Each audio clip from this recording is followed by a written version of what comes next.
All right, let's do this thing.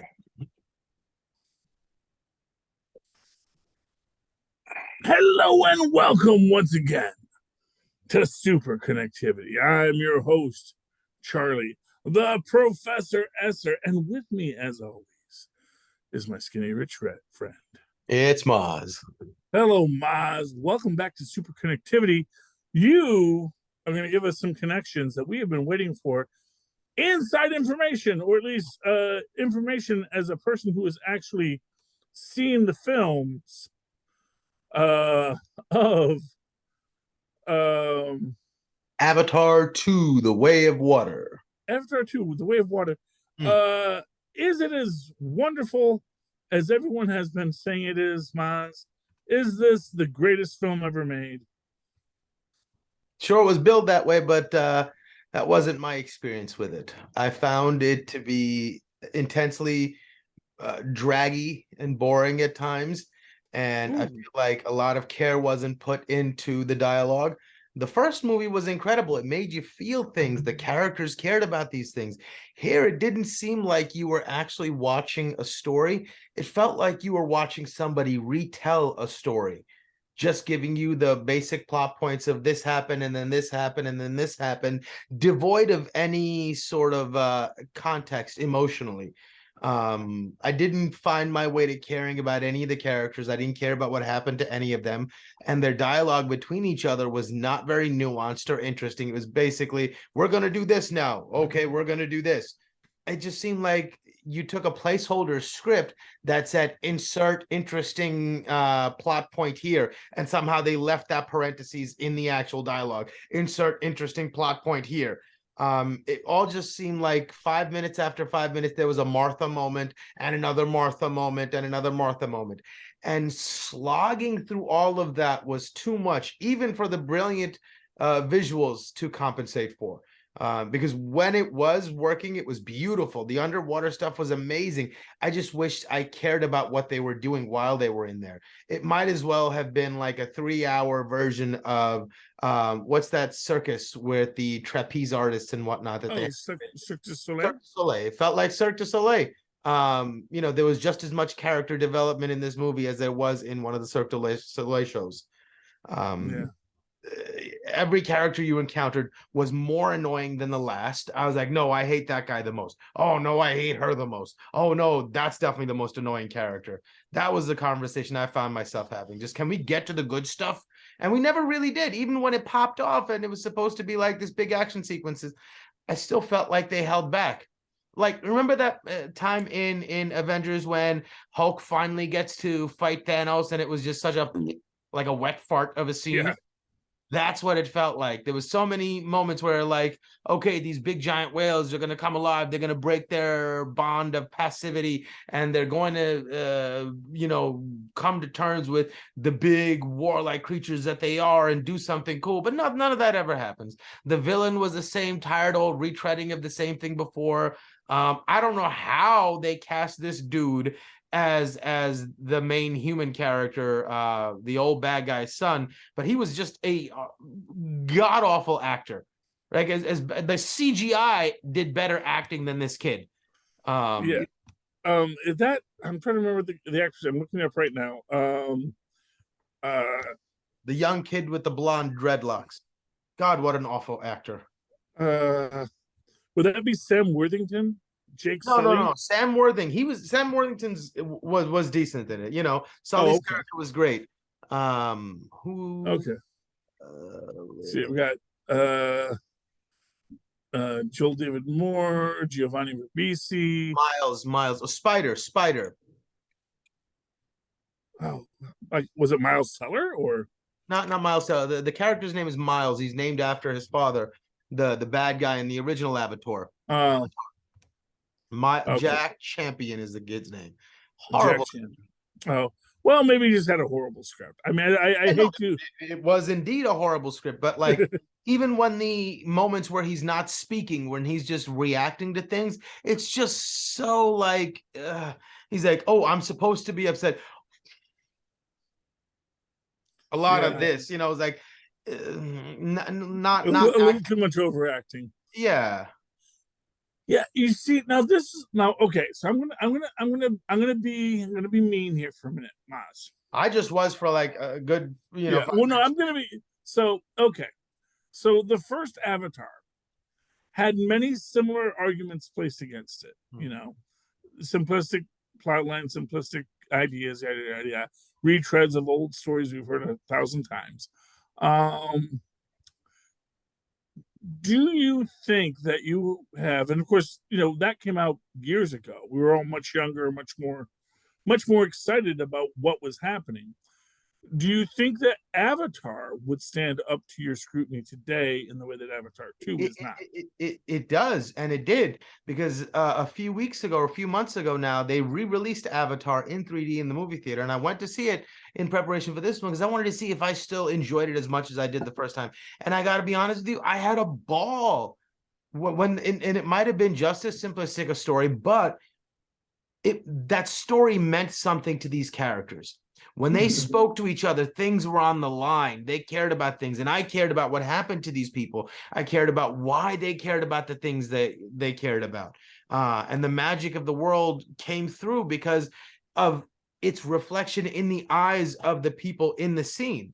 There was none of that nuance here. It was literally just, okay, we're going to do this scene, this happens, and then this happens, and then this happens. It really was like, like a bad storyteller telling you a good story they heard somebody else tell them. Yeah. So, man, that is actually disappointing to me. I mean, I did not expect to be blown away. I have not seen any of the avatars. Like I said, I think I just missed the window where this would have been a cultural touchstone for me. Mm. Because I'm a little older than you, Maz. And I think if I had been younger, that would have been a film that I went to and I was like, oh wow. And I know I would have been blown away. I always just miss all of the big spectacles that James Cameron does, Mm. with the exception of Terminator. Terminator, I was right in the meaty spot for, 1 and 2.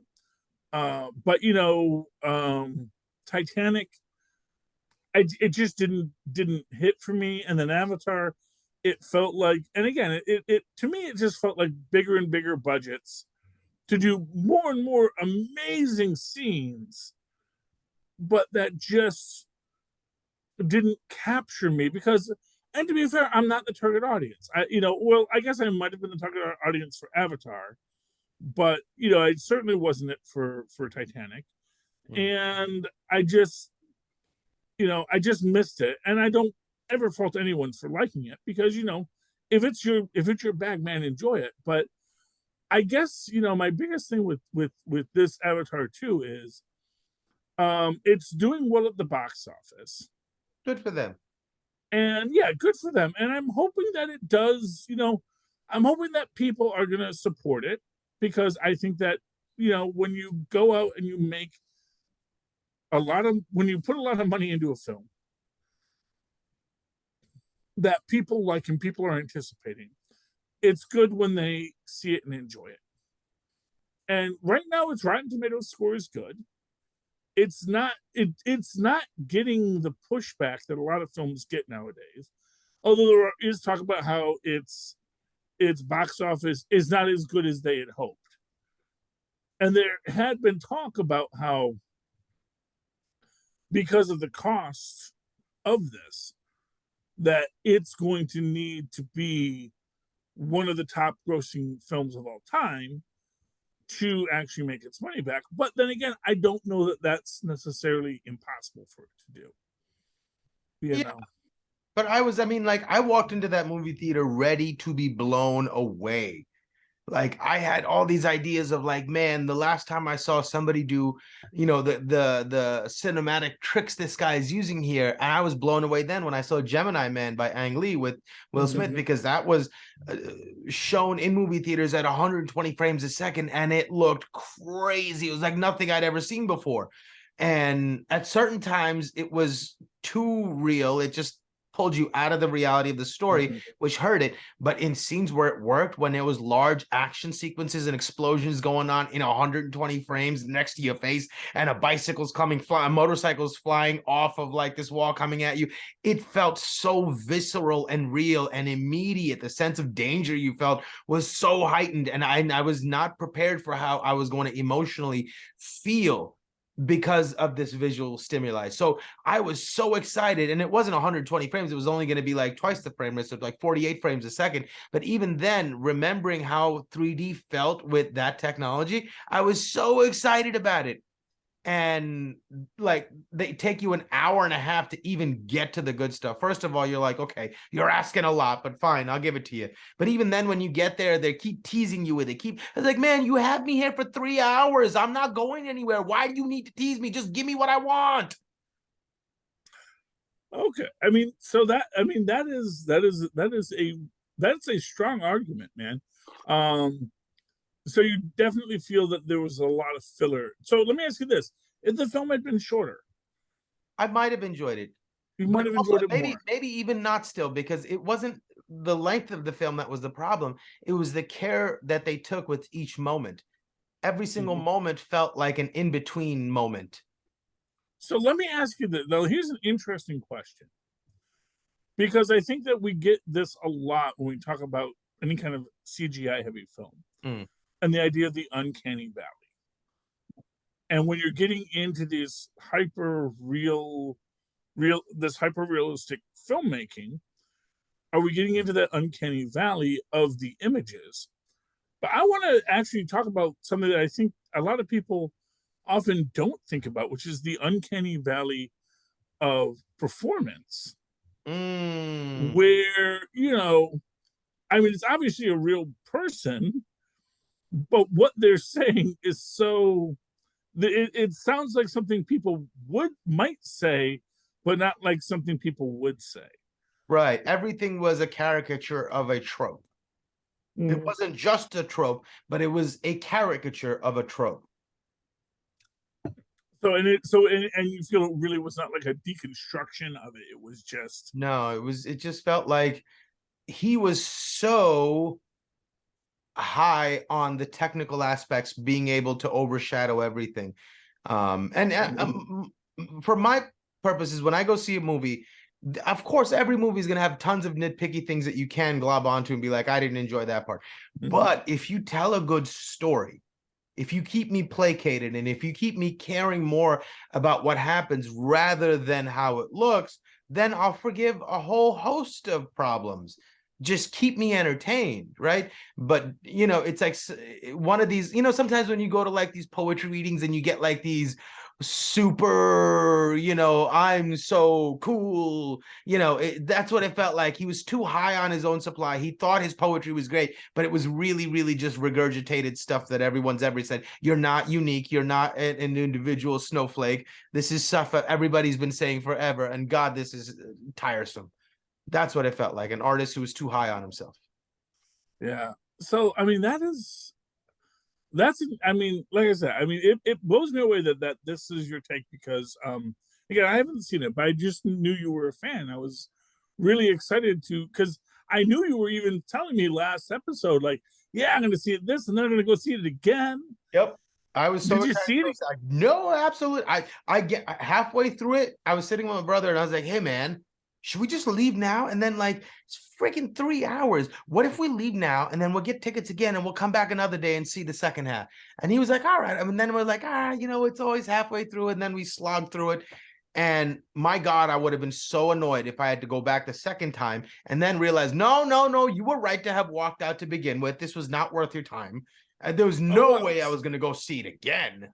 So I'm going to be mean to here, Mozz. Are you telling me you did not watch the full 3 hours? No, I did, but I was really strongly considering walking out and then watching it again. But I stuck it out. And now, with hindsight, I would have been so much more mad if I wasted 2 nights. Yes. So but you did see it once in its entirety. Yeah. You gave it its fair shot, and and they lost their repeat view on you. Yeah, man. And they lost like someone who was like proselytizing the merits of this movie that I hadn't even seen yet. That's who they lost. Yeah, and that's bad. Yeah. See, that's and that is what is going to be like this thing, because it is dominating this week. There's no doubt about it. It's dominating this weekend, and it's going to be the only new film in the theaters for most of the rest of the year. Yeah. So it's a good chance it's going to make its money back, but not for nothing. What really makes something like this a blockbuster is the repeat views. It is the people that want to go back and see it again. Yeah. Because there's just not enough first-time viewers to maintain that passion, because you get all the passionate people that first week, and then you'll get secondary passionate people that second week, and that's fine, but you also want to have those first-time passionate people coming back, because those first-time passionate people is what make that second week, the secondarily passionate people, look better, because they said, yeah, it maintained the strong dominance at the box office. Yeah. If this thing drops, if God help you, Black Panther 2 comes back and just gets another week where it's number one at the box office again, that would be so horrible for this film. Yeah. I mean, if they release actually, it's still playing. I would rather go see that movie again. And the thing is that, I mean, and I don't want to schadenfreude, because I don't want any film to do bad, but I do wonder if that's like a real threat for this. I mean, here's what I'm going to say. Right now, its reviews are solid. Its score is good on Rotten Tomatoes, for whatever that means, and it did dominate the box office, and it's got a global box office. And there is that statement about global box office, was that, which I think is kind of diminutive of other countries, where they're saying, well, you don't have to translate the visuals.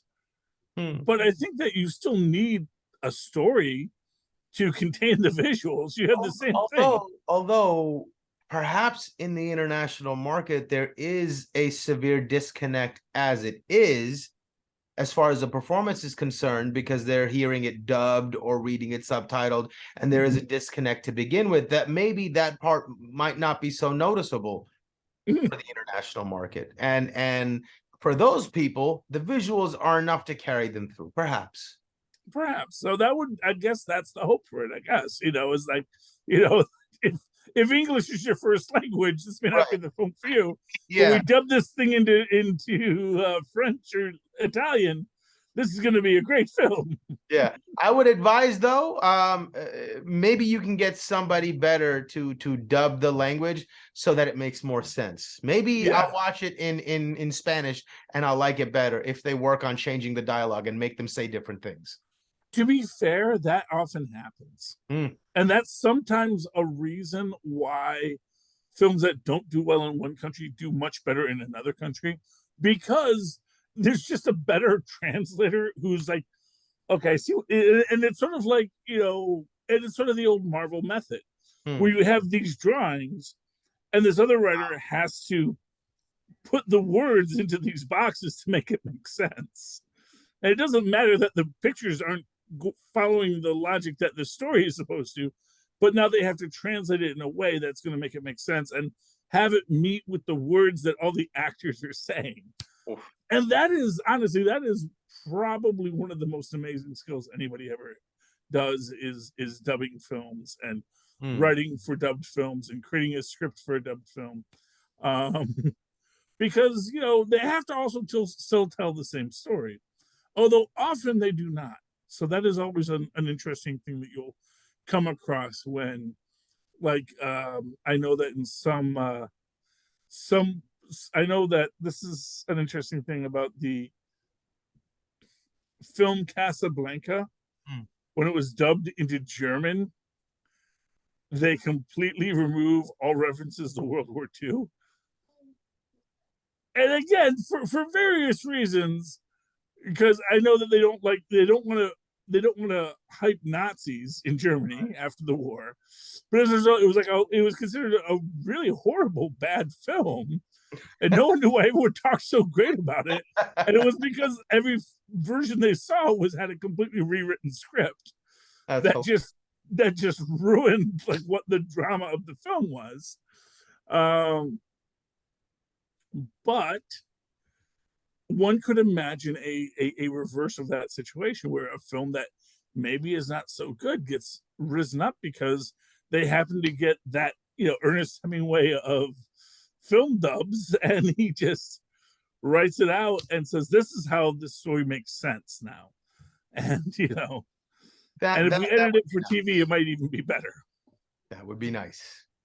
As it stands, it just seemed like he said, we don't need a budget for a writer. I can write this. Yeah, just have her do that. No. That'll work. I'm sure that'll work. No, trust me. The effects guys, they'll take care of it. Nobody will even notice. Nobody's paying attention to their words. Nobody cares what they say. It's me they're there to see. They want to see my angles. They want to see my cameras. They want to see my eye and telling the guy how this whale should look. Isn't that pretty? Look at how pretty this is. Oh, don't pay attention to what they're saying and why they're doing the things that they're doing. Nah, we'll just place filler angsty teenager. Place filler sibling rivalry. Place filler this. It's just. Ugh. So, just out of curiosity, what is the plotline? So, obviously, they were originally coming for the unobtainium. Oh, this is even better. This is even better. So there's these giant whale creatures in the ocean that some of the water Navi have made bonds and treaties and whatnot with, right? And so the humans got there, and then they said, obtainium's there, unobtainium's there, but this guy discovered that you can hunt these whales, and in their brain is a certain golden chemical that completely reverses aging. That's good. It's kind of cool, right? And then he pulls this vial like this out of it, and then he goes, this is worth $80 million. And I'm like, $80 million? For the secret of the fountain of youth? It doesn't make any sense. It's like you're going on this wholesale murder of killing this, and it takes you, ships upon ships being lost in the sea to catch this stupid thing, and then you drain the thing out of it, and for some reason the spider kid is walking around with the vial the whole time, and you think, okay, he's gonna do something with it. He's gonna save somebody who died. There's nothing happens with it. It's just one dead end after another dead end after. So it's about whaling. Okay. Yes. It's 18th century whale. It's an 18th century whaling story. Because I had heard references to Moby Dick, which I didn't understand. But now I guess it makes sense. And I guess, if you're gonna steal, don't steal from Melville. Because everyone knows what Melville did. It's like, But no, so there's a whole whaling something. I hadn't even imagined that it was about whaling. It's so bad. But if the whales are sentient, right? The whales are pacifists. There was so much of this heavy-handed, but it was so much that he didn't even really know what political agenda he was supporting. He said, just put one of those political agendas in there. No, okay, that's good. You got any more political agendas? Just throw a political agenda. Don't try to treat any of it with any nuance or care like you actually care about the agenda you're spewing your care about. But just, throw one of those political agendas in there. And every now and then there was just like a random peppering of something that was half thought out and be like, hey, women empowerment, let's have a pregnant lady on the battlefield. That'll do it. And when they asked about it, I just thought it was like the height of female empowerment. What could be more empowered than a pregnant woman? We figured we put one of those on the battlefield. That's the amount of thought that went into the supposed political statements he was trying to make. It was just like a weak sauce attempt at everything. Yeah, see, it's funny you mentioned the pregnant woman in the battlefield, because that's actually one of the items that is it's a possible aspect of the new Sony Into the Spider-Verse trailer, is that the Jessica Drew character might be pregnant during the storyline, which of course is something that happened in the comics, that in her most recent round of comics she was pregnant while she was being a superhero. And I don't think they've still yet to tell us who the father is. I guarantee the Spider-Verse folks will handle it with the care that it deserves and will tell a Oh story yeah, worth telling that actually is a story of empowerment in a beautiful way. This was not. This well was just yeah, haphazardly throwing stuff in there that hoping people will be like, oh, that's the part I care about. yeah. Save them. Well, and again, to make a point, this is something that Fargo did years ago, where they had the main female protagonist be pregnant during the film. Mm, And of course it is actually kind of cool and empowering that, oh, there's this pregnant lady who's the protagonist of the film, but at no point is her pregnancy the point of the film. right.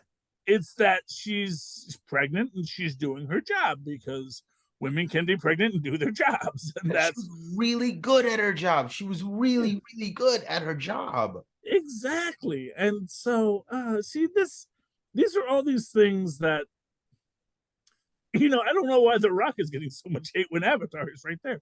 Um, He, yeah, it's okay. You know what? It's everybody likes to hate on a guy who's doing well, and that's why I don't want to hate on James Cameron here. I don't want to hate on him, I know. but it's just like, it feels like on some level, maybe maybe we were hoping for more than was really should have been expected from it. You know. It should have been a sign, though, that when Mhm. 2 weeks before the movie comes out, they asked him, "Hey, man, you put out a 3-hour movie. When should we take our pee breaks?" And a guy, an artist who cares about the vision he spent so many decade or a decade putting together would tell you, no, no, no, take care of that beforehand. You need to watch every frame. This is great. Yeah, whatever you want. Yeah, you probably come back to see it again. The arrogance.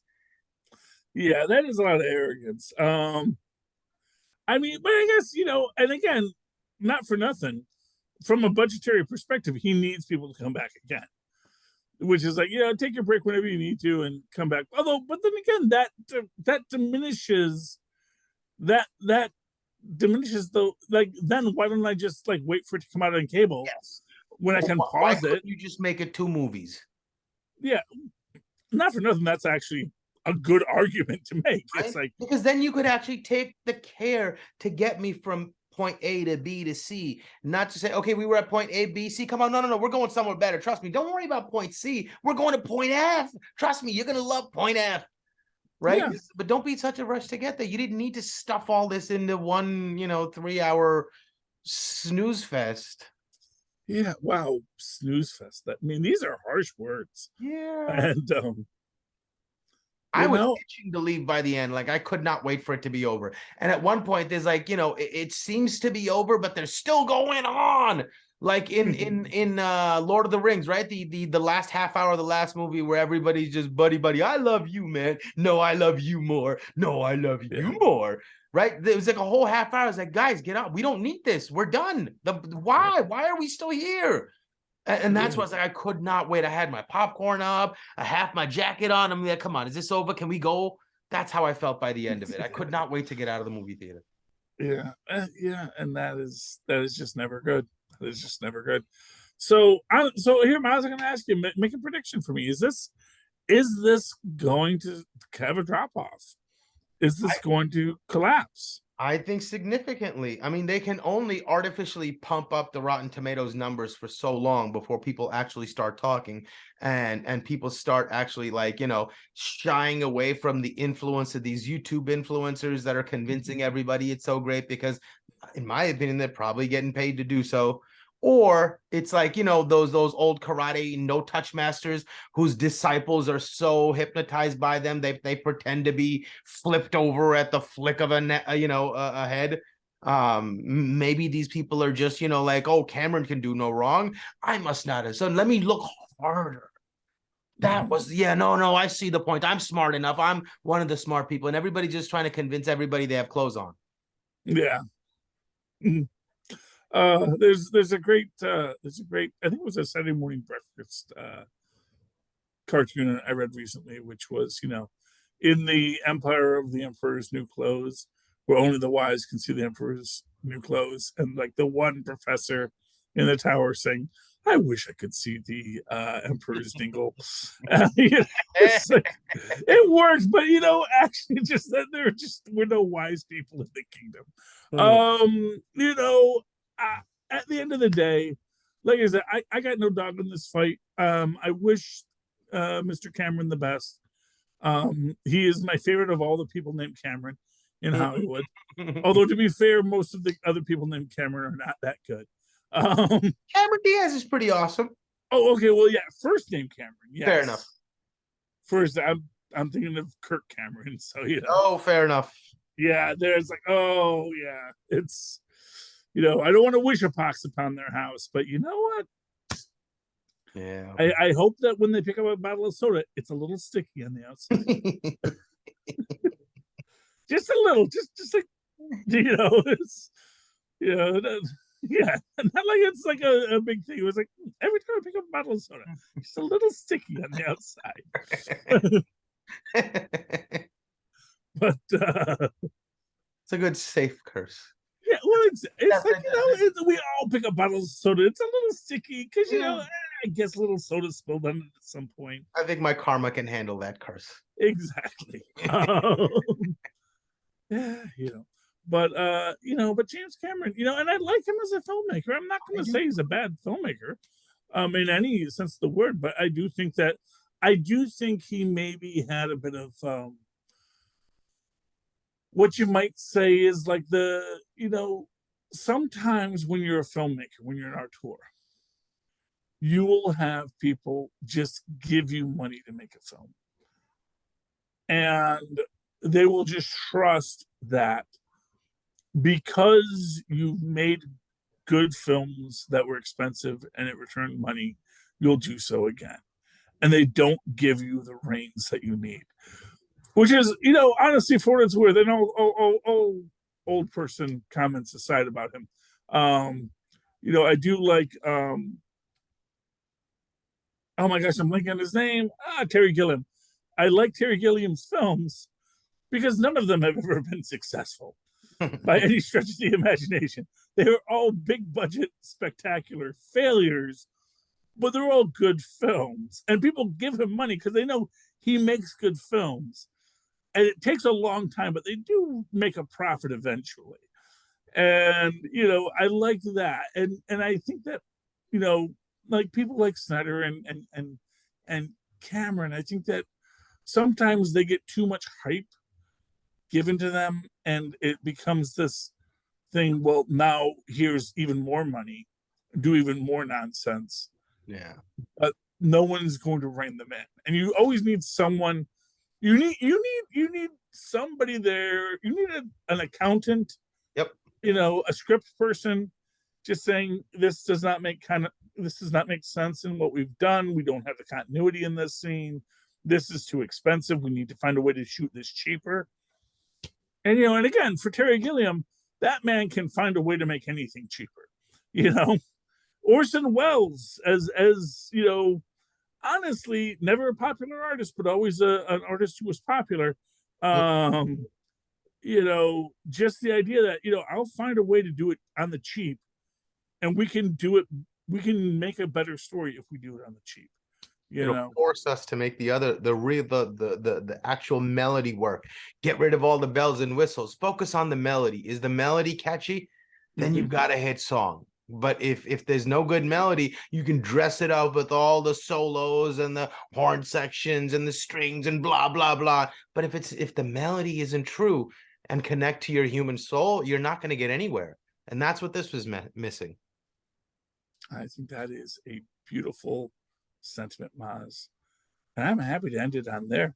I do want to let people know that if they have a counter opinion, they can write to us at CapesandLunatics@gmail.com. They can call us at 614-382-2737. That's 614-38-CAPES. If you're old enough to remember where there were letters on the number dial as well. And you can let us know your thoughts. We'll even play them on the air or read them on the air if you want us to. Unless you're a bot. I will happily read about how you are a lovely Latvian woman in my area that would like to speak to me. Because honestly, they're the best people. Some bots are they're just good people. I am happy to talk to you now. Yeah, I love this movie. It deserves a 98. I am not a bot. Yes. And of course, if you'd like to buy any of our amazing merch, like this amazing Capes and Lunatics aluminum mug, you can do so at Linktree. That's linktr.ee/Capes and Lunatics. Go there, buy t-shirts, buy mugs, buy whatever the heck we have to sell. And also, if you want to give us just money for no particular reason, you can join Patreon and give us money and vote on stuff, or just give us money because you said, you know what, Mozz is a smart guy. I want to make sure this show continues. And so here's like $5 from my Cash App. Enjoy. And we would appreciate that. Mozz will talk to Phil about giving that $5. But in the meantime, if you'd like to write to me in an old-fashioned email way, the way our mothers and fathers once did, do so at superconnectivityblog@gmail.com. That's superconnectivityblog, all one word, @gmail.com. And of course, follow me on the Twitter as I live tweet things when I feel like it, regardless of what you say, Mr.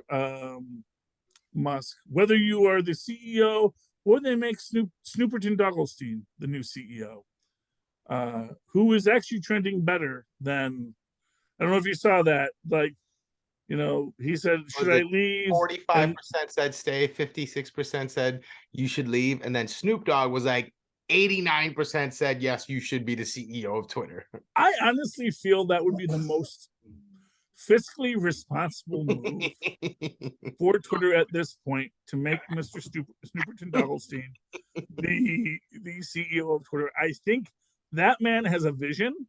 That man has wisdom. Might Look, be the man has survived this one. Let me tell you a story. So my mother-in-law took my children to get a book. Okay. Yeah, whatever book you want to pick. You know what book my youngest, my beloved, chose? The Snoop Dogg cookbook. Oh, let me know how that is. I've heard good things. What's interesting?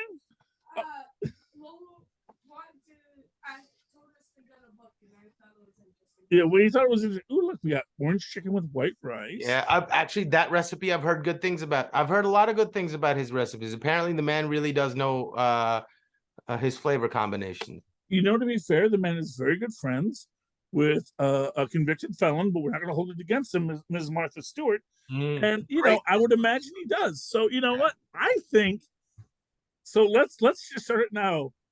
Please make Snoop Dogg CEO of Twitter. I know his real name isn't Snooperton Dogglestein. That is a joke I started many years ago. Yeah, I like it. I love it. I was like, yeah, his actual real name is Snooperton Dogglestein. But he abbreviated it because, you know, you don't want to sound too ethnic as a performer. And you know, but that's an old joke I did. But you know, I love Snoop Dogg. He's a good rapper. I mean, he's probably done a lot of stupid things in his youth, and probably if I was famous, I'd have done stupid things in my youth too. I hope he hasn't killed anyone, but you know what? I wasn't there. I'm not going to judge. But right now he's writing cookbooks, and honestly, I think that's what Twitter needs, is someone who writes cookbooks being in charge.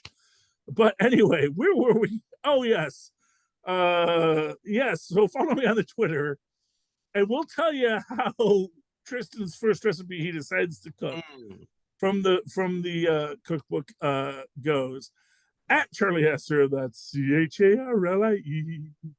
CharlieEsser. Look for the 2 E's in the middle. For quality. Bing. Thank you, Mozz, and thank you, Tristan. What's wrong with the shower? It's not turning on. Oh, it's not turning off or turning on? Turning on. I turn it. Okay, let me see what I can do with it in a minute. Okay. Children. All right. So that's the show. Actually, hey, thank you for listening to us here on Superconnectivity again. Please come back again next week and super connect with us once more. Good night. All right. All right, Mozz, thank you